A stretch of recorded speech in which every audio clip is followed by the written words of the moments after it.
was a breast cancer survivor, I'm sure it's great to be here today, meeting with the patients and their families at Right. Moffitt. It was very inspirational. I was able to sit with a lot of the patients, and we made our Hope bead together.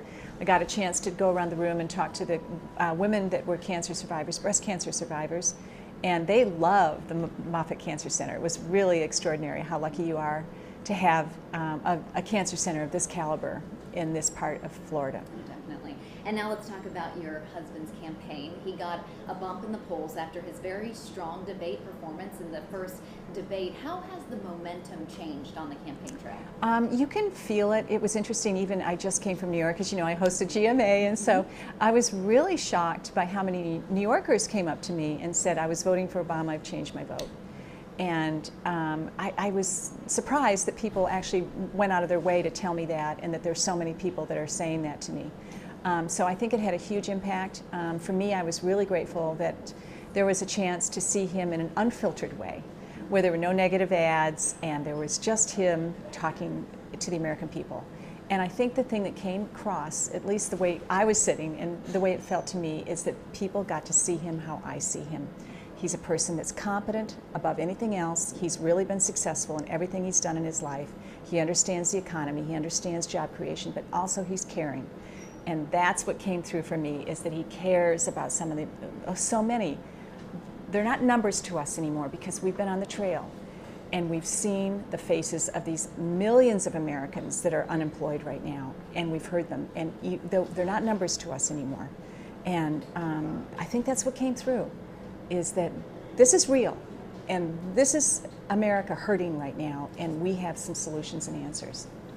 And many Democrats and opponents have pegged the Romney-Ryan team as being not caring about women's issues. How can you prove them wrong? Well, you know, that's what I'm out there doing. It's all the time. And I'd like to say, you know, more than anything else, the personal stories about my husband.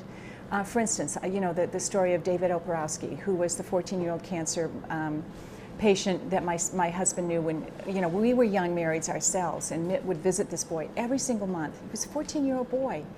And the fact that Mitt has lived his life like that, his whole life, took care of this boy, was there for him, ended up writing his will for him, ended up speaking at his eulogy at his funeral, that he had that kind of a caring person even when we were young marrieds ourselves, is, for me, that's what you need to understand about him, is that he is a guy that does care.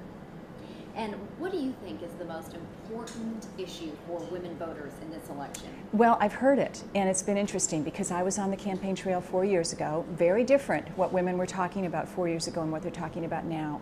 I just came from an event a couple of days, 3 or 4 days ago, from Colorado, and this is so universal what happens to me. At every single event I go to, this happens.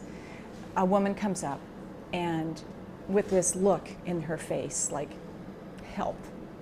This woman came up, she was crying.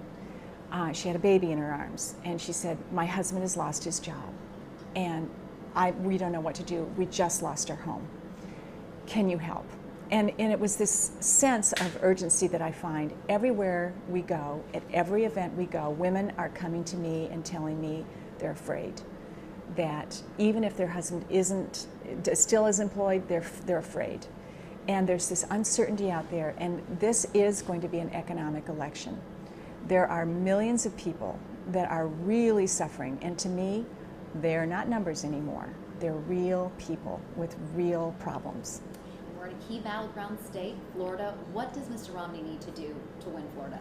You know, I feel like we're doing well here. I feel like the energy is here, the passion is here. I think people need to really understand, I think not to pay attention to those negative ads. Those really bother me. So many of them are false, and that they have to look at the candidate, look what he says, look at the conviction that comes from his heart, and understand that this is a guy that cares and is competent. Thank you, Mrs. Romney. Thank you.